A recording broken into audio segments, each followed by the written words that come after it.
नमस्कार, आइए स्वागत है चेतनाज न्यू किचन में। आज हम फिर मिल रहे हैं एक नई रेसिपी के साथ। तो आज हम बनाने जा रहे हैं स्वीट डिश, और उसमें भी सभी की मनपसंद काला जाम। काला जाम बनाने में सबको थोड़ी सी कठिनाई लगती है कि पता नहीं कैसा सीखेगा, हार्ड ना हो जाए। तो आज मैं आपको उसी टिप्स के साथ ये रेसिपी बताऊंगी। तो चलिए बनाते हैं काला जाम। मैं आपको 1 किलो रेशो के हिसाब से बता रही हूँ। ये मैंने 1 किलो मावा लिया है। सॉफ्ट मावा लेना है हमें। ये देखिए कितना फ्रेश ताज़ा मावा है। यहाँ पे अमृतसर में थोड़ा सा येलो कलर का मावा मिलता है, वाइट वाला नहीं है ये देखिए ऐसा मावा यूज़ करेंगे हम। ये 1 किलो मावे में मैं ले रही हूँ करीब 300 ग्राम पनीर। पनीर भी हमें बिल्कुल फ्रेश लेना है। तो सबसे पहले हम इस पनीर को इस तरह से हाथ से मैश कर देंगे। हमें पनीर को इस तरह से एक सार करना है बिल्कुल। ये देखिए हथेली की सहायता से इस पोर्शन से प्रेस करके। तो ये देखिए पनीर काफ़ी एक सार हो गया है। अब हम इसमें करीब 2.5 टेबल स्पून सूजी डालेंगे, रवा जिसे हम रवा बोलते हैं। अब हम बेकिंग पाउडर यूज़ करेंगे। तो ये बेकिंग पाउडर मैंने ये टेबल स्पून है इस साइज की, इससे लिया है। अगर आप इस टेबल स्पून के 3 हिस्से करते हैं तो करीब 2 हिस्से हमें बेकिंग पाउडर यूज़ करना है, 1 हिस्सा खाली छोड़ना है। तो ये इसी रेशो से मैंने ये बेकिंग पाउडर लिया है। ये देखिए ये भी फुल नहीं भरी है। इस तरह से हमें इतना बेकिंग पाउडर यूज़ करना है। तो इसको भी हम इसमें मिक्स कर देंगे, क्योंकि 1 किलो का रेशो बता रही हूँ मैं आपको। तो इन सब चीज़ों को भी हम अच्छे से मिक्स कर लेते हैं। बेकिंग पाउडर और सूजी को पनीर में हम इस तरह से हथेली की सहायता से पहले खूब अच्छे से मिक्स कर लेंगे। अब हम इसमें जो हमने 1 किलो मावा लिया है वो ऐड करेंगे।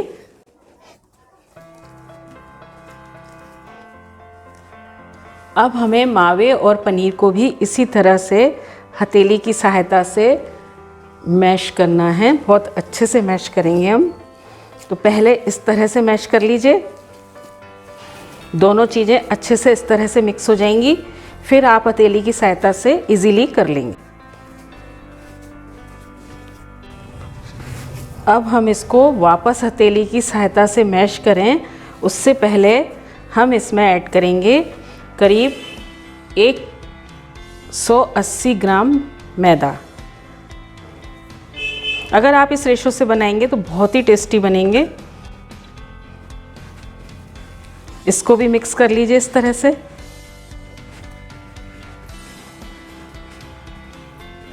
अब हम इसे इस तरह से वापस एक सार करेंगे। इसको वापस फिर इस तरह से लीजिए पलट के। फिर हम इसको इस तरह से ऐसे करेंगे। तो ये देखिए ये बिल्कुल एक सार हो गया। ये इजीली इस तरह से परात में से हटने लगता है, ज़्यादा नहीं चिपकता। और अब हम इसे, ये डो तैयार हो गया गुलाब जामुन का। अब हम इसको करीब 10 या 15 मिनट के लिए ढक के रख देंगे, जब तक हम बनाएंगे चाशनी।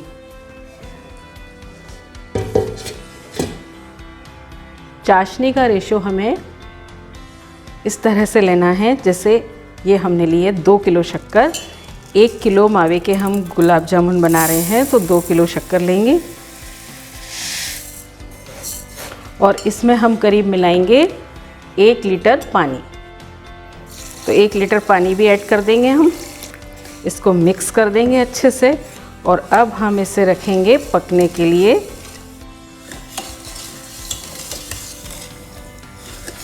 इसको मिक्स करके हम गैस पे पकने के लिए रखेंगे।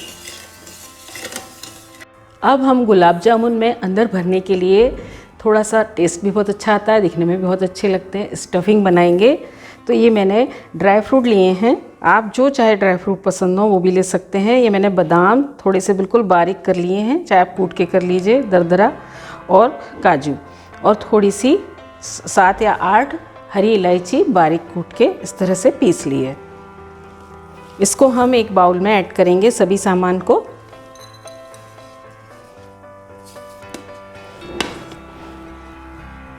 और इसमें हम मिलाएंगे हल्का सा कलर। आपने देखा होगा मार्केट में गुलाब जामुन मिलते हैं, काले जाम खास तौर से, उसके अंदर स्टफिंग में हल्का सा ऑरेंज शेड होता है। और अब हम इसमें ऐड करेंगे ये जो हमने मावा मैश करके रखा था, उसका थोड़ा सा 2 या 2.5 चम्मच मावा हम ले लेंगे और इसमें मिक्स कर देंगे।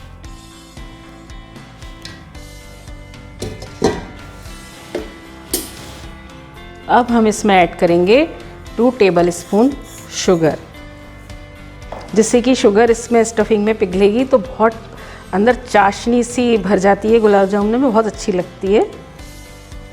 और इसको मिक्स कर लीजिए, सभी चीज़ों को बहुत अच्छे से मिक्स करना है हमें। तो ये देखिए स्टफिंग भी तैयार है, इसको भी हम अलग रख देते हैं। तो चाशनी हमने पकने रख दी है और गुलाब जामुन की कंप्लीटली पूरी तैयारियां हो चुकी हैं। तो चलते हैं किचन में गुलाब जामुन फ्राई करने। तो देखिए चाशनी में भी उबाल आ चुका है, अभी हम इसे पकाएंगे और मैं बताऊंगी आपको हमें कितना पकाना है। इसे मीडियम फ्लेम पे पकाइए। तो ये देखिए चाशनी बनके तैयार है। इसे हमें तार वाली चाशनी नहीं बनाना, सिर्फ शहद जैसी चिपचिपी चाशनी बनानी है। जैसे शहद को हम हाथ में लेते हैं और वो ऐसे चिपचिपी चाशनी यूज़ करेंगे बस हम। तो गैस बंद कर देते हैं। तो ये देखिए चाशनी कंप्लीटली बनके तैयार है। हमने जितनी शक्कर ली थी उसका आधा पानी लिया था और हमें शक्कर और पानी को सिर्फ करीब 5 मिनट उबालेंगे तो भी चाशनी तैयार हो जाएगी। चाशनी को हमें गाढ़ा नहीं करना है। शहद जैसे का अर्थ है कि शहद जैसी गाढ़ी नहीं होना चाहिए, बस उसमें शहद जैसी चिपचिपाहट हो। तो ये और पतली इतनी ही रहेगी, तभी गुलाब जामुन अच्छे चाशनी पिएंगे और फूलेंगे।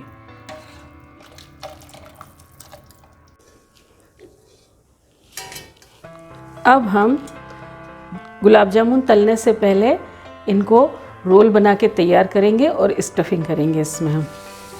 तो गुलाब जामुन के गोले तैयार करेंगे हम।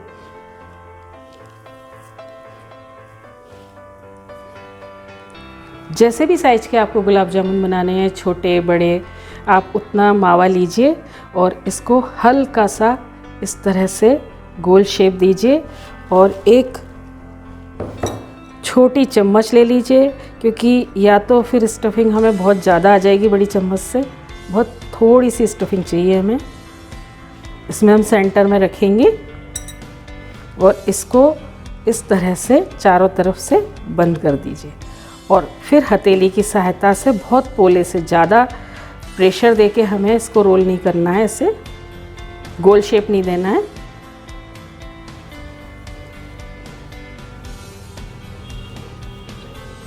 आपका ये मावे का डो इस तरह का तैयार होना चाहिए कि जब आप गुलाब जामुन बनाएं तो उसमें कहीं भी वो नहीं दिखे तीड़न जैसी, बिल्कुल स्मूथ और चिकना दिखना चाहिए। इसको मैं और अच्छा से शेप दे देती हूँ। तो ये देखिए कितना अच्छा चिकना दिख रहा है, बिल्कुल एक सा, बिल्कुल बॉल एकदम एक सी दिखना चाहिए, नहीं तो वो घी में जाके फट जाती है। ये देखिए इस तरह की बॉल बनना चाहिए गुलाब जामुन के लिए। तो हम कम से कम 8 या 10 बॉल बना के रख लेते हैं। उससे क्या होगा कि एक बार हम कढ़ाई में अगर घी अच्छा डाल रहे हैं तो ये साथ में हम इकट्ठे सेक सकते हैं।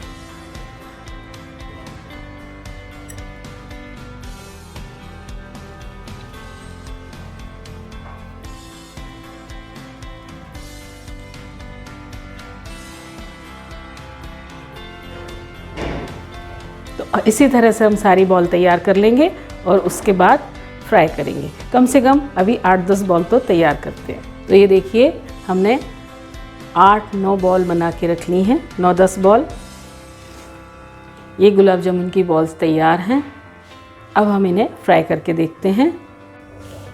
अब हम एक शुद्ध कढ़ाई में शुद्ध घी गरम करेंगे। तो ये मैंने शुद्ध घी लिया है क्योंकि गुलाब जामुन शुद्ध घी में बहुत टेस्टी बनते हैं। ये घी गरम हो चुका है, इसको चेक करेंगे हम थोड़ा सा मावा डाल के। वही गुलाब जामुन का मावा है, उसका छोटा सा गोला बनाया है मैंने। और इसको हम इस तरह से दूर से घी में करछली को इस तरह से करेंगे तो ये अपने आप गोल गोल घूम के उसमें फ्राई होगा। इसको अभी हम करछली से नहीं चलाएंगे, गोले को, मावे के गोले को सिर्फ दूर से ऐसे घी से पलटेंगे। तो ये देखिए बिल्कुल नहीं फैल रहा है ये घी में। इसका मतलब हमारा रेशो बिल्कुल सही था और गुलाब जामुन बहुत परफेक्ट बनेंगे।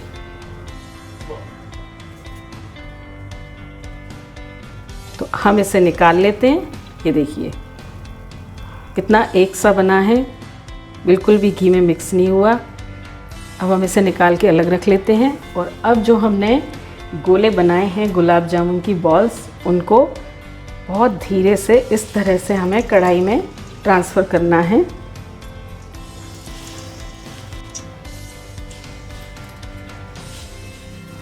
और घी को हम इस तरह से बीच बीच में ऐसे करते जाएंगे।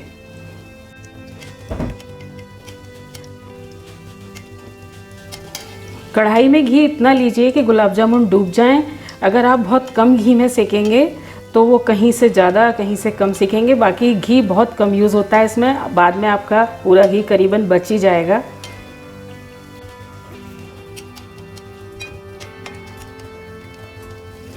अभी हम गुलाब जामुन को करछली से बिल्कुल भी नहीं पलटेंगे, सिर्फ ऐसे उस पर घी चढ़ाते रहेंगे।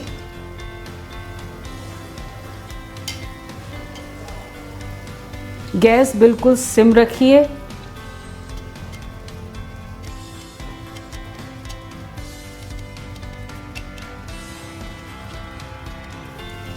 तो ये देखिए हम इस तरह से घी को गुलाब जामुन पे उछालते जा रहे हैं तो ये अपने आप सिक के ऊपर को आने लगे।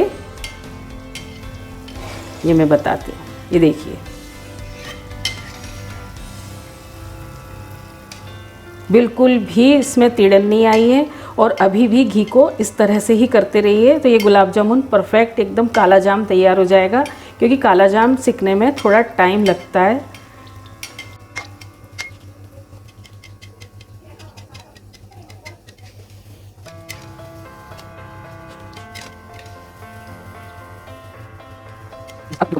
काले जाम को हमें थोड़ा ज़्यादा सेकना होता है, इसलिए इतना सेकने के बाद हम फ्लेम को मीडियम कर देंगे।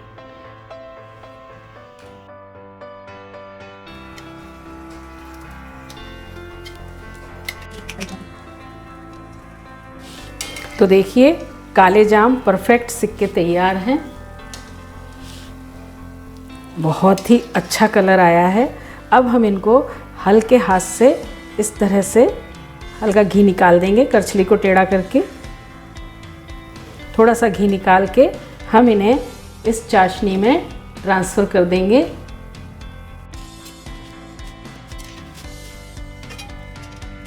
तो देखिए काले जाम, अभी तो ये चाशनी इन्होंने पी नहीं है और ये फ्लपी भी नहीं हुए हैं, तो अभी कितने अच्छे और टेस्टी लग रहे हैं। अब हम इन्हें इस तरह से चाशनी में डूबा रहने देंगे और दूसरे जाम तैयार करते हैं। तो देखिए सभी गुलाब जामुन बनके तैयार हैं और हमने इन्हें चाशनी में भीगने के लिए रख दिया है। ये करीब हम 3-4 घंटे भिगोने के बाद खा सकते हैं, लेकिन इसका असली टेस्ट है जो वो आपको 24 घंटे बाद ही आएगा। यानी कि बासी गुलाब जामुन खाइए दूसरे दिन तो बहुत अच्छा टेस्ट आता है। और मैं ये बताना चाहूँगी कि इस रेशो से करीब 75 से 80 पीस बनाए हैं हमने, और घर पे इतनी शुद्ध और टेस्टी मिठाई तैयार करिए। तो अब हम इन्हें भीगने के लिए रख देते हैं। तो देखिए गुलाब जामुन 3-4 घंटे चाशनी में भीग के तैयार हैं। अब हम इन्हें खा सकते हैं, लेकिन आप इनको अगर दूसरे दिन खाएंगे तो इनका बहुत ही अच्छा टेस्ट आता है। ये अभी भी खाने लायक हो गए। अब हम इन्हें, ये करीब 70 पीस बने हैं, 70 से 80 पीस के लगभग बने हैं।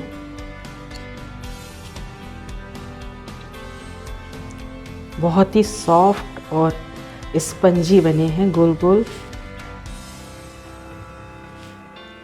बिल्कुल बाजार जैसे लग रहे हैं, मार्केट जैसे। इसकी चाशनी में आप गुलाब जल, केवड़ा एसेंस या इलायची पाउडर डाल सकते हैं। हमने स्टफिंग में इलायची मिला ली थी, इसलिए ये सब चीज़ें यूज़ नहीं करी थी। तो ये बिल्कुल सॉफ्ट और हलवाई जैसे काले जाम बन के तैयार हैं। आप भी बनाइए, सबको खिलाइए।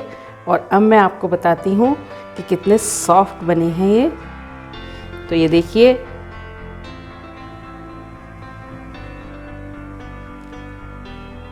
बहुत ही सॉफ्ट और रसीली, कितनी अच्छे से इसके अंदर वो भरी हुई है चाशनी।